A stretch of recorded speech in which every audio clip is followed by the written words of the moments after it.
บายดีข้าพเจ้าวิสุรินทร์นามุนตีเจ้าปัจจุบันรับผิดชอบเป็นประธานสหพันธ์กีฬาเต้นนครหลวงเวียงจันทร์เจ้าก็สบายดีเมื่อทุกท่านเนาะซึ่งว่า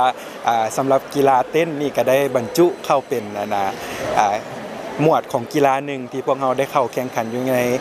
งานมหกรรมกีฬาแห่งชาติครั้งที่12ที่นครหลวงเวียงจันทร์เป็นเจ้าภาพสำหรับทีมนักกีฬาเต้นของนครหลวงเวียงจันทร์เองเนาะก็พวกเราก็ได้มีว่าการกะเกี่ยมมาตั้งแต่ต้นปี2025เนาะภายหลังที่ได้รับรู้ว่าหมวดกีฬาเต้นนี้ได้เข้าบรรจุเป็นอยู่ในการแข่งขันของกีฬาแห่งชาติพวกเราก็ได้ถือว่าเต้าโฮมกำลังทีมเนาะเพื่อเกี่ยมพร้อมที่สุดที่จะว่ามาคว้าเหรียญคำประวัติศาสตร์ข้างทำอิฐเนาะให้นครหลวงเวียงจันทร์สำหรับกีฬาเต้นนี้ครับ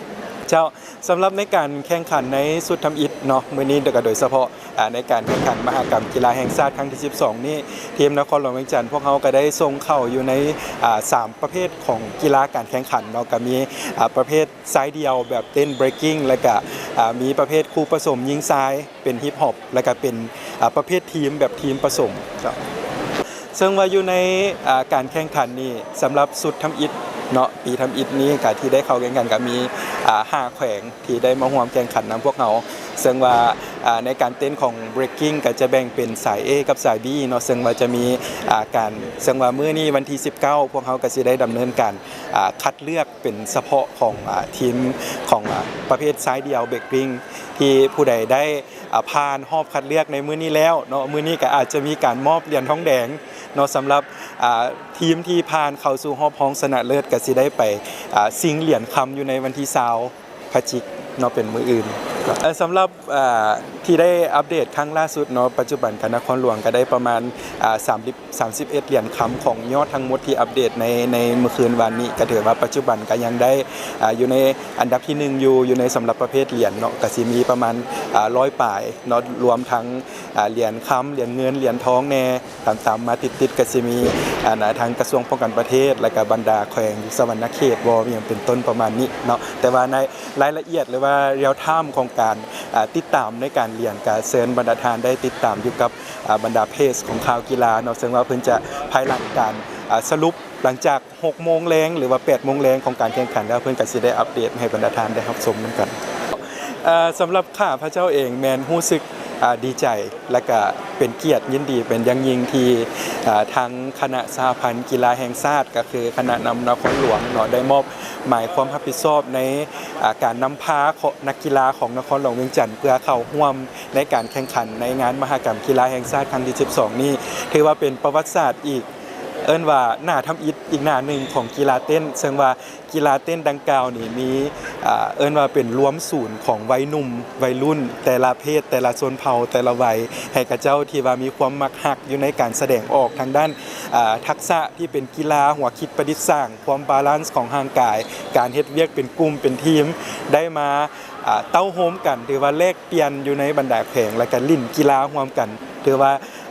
กีฬาเต้นดังกล่าวนี่นอกจากจะได้ใช้ทั้งมันสมองสติปัญญาไอเดียการออกแบบท่าเต้นก็ยังมีร่างกายที่เราต้องได้ปรับความสมดุลให้สอดคล้องอยู่ในการปรับเข้าจังหวะแต่ละท่าทางครับเจ้าก็โดยพื้นฐานนี้แม่นถือว่าพวกเขาหาก็เอาเข้าในปีนี้ในการแข่งขันแต่ว่าก่อนหน้านี้เกี่ยวกับเรื่องงานของกีฬาเต้นก็มีสอดห้อยอยู่ในบรรดางานหรือกิจกรรมต่างๆที่บรรดาทานก็อาจจะได้เห็นอยู่นำบรรดางานใหญ่ๆสำคัญหรือว่าการละโอกาสของวันครบรอบต่างๆก็สิมีแต่โดยทั่วไปแล้วเนาะกีฬาเต้นนี่ก็ได้บรรจุเข้าอยู่ในการแข่งขันของโอลิมปิกบอลหรือว่าอยู่ในการแข่งขันใหญ่ๆของสากลเนาะอันนี้ก็ข้าพเจ้าก็ถือว่าเป็นอีกบัตรก้าวหนึ่งที่ว่าทีมวัยหนุ่มวัยรุ่นของพวกเขาสิได้มีโอกาสเป็นเวทีที่ได้แสดงศิลปะทางกายกรรมและก็ความคิดประดิษฐ์สร้างอยู่ในการแข่งขันของเวทีสากลในต่อหน้าเนาะเจ้าอีกท่านหนึ่งเนาะก็ขอในนามของประธานสหพันธ์กีฬาเต้นนครหลวงเวียงจันทร์ก็คือเป็นเจ้าภาพเนี่ยก็เป็นพวกเฮาเนาะก็ขอเชิญชวนให้ทั้ง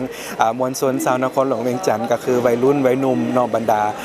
ท่านที่มีความสนใจและก็มักฮักส่งเสริมในการเต้นความแสดงออกของกีฬาวัยหนุ่มเนาะหากว่าบ่ติดภารกิจทางใดก็ขอเชิญมา ห่วมสมห่วมเสียเป็นกำลังใจให้ทัพนักกีฬาเต้นของนครหลวงเวียงจันทร์ของพวกเขานั้นมีกำลังใจสู่ซนญาติเอาไซสนะก็คือเป็นเจ้าเหรียญคำของงานกีฬาเต้นในงานมหกรรมกีฬาเต้นครั้งที่ 12 อยู่ที่นครหลวงเวียงจันทร์ในครั้งนี้ครับซึ่งว่าวันที่ 19 นี้จะเป็นการเริ่มเปิดพิธีอย่างเป็นทางการและมีการแข่งขันฮอบห้องชนะเลิศหลังและวันที่20เนาะตอนบ่ายนับแต่เวลา1 โมงตอนบ่ายเป็นต้นไปแม้นพวกเขาจะได้จัดการแข่งขันฮอบชิงชนะเลิศและมีการมอบเหรียญอยู่สถานที่แห่งนี้อยู่ที่เวียงจันทร์เซ็นเตอร์ชั้น 1ครับลาวโฮมอสังหาริมทรัพย์ห้องเสื้อไมสไตล์เมนโฟลเดอร์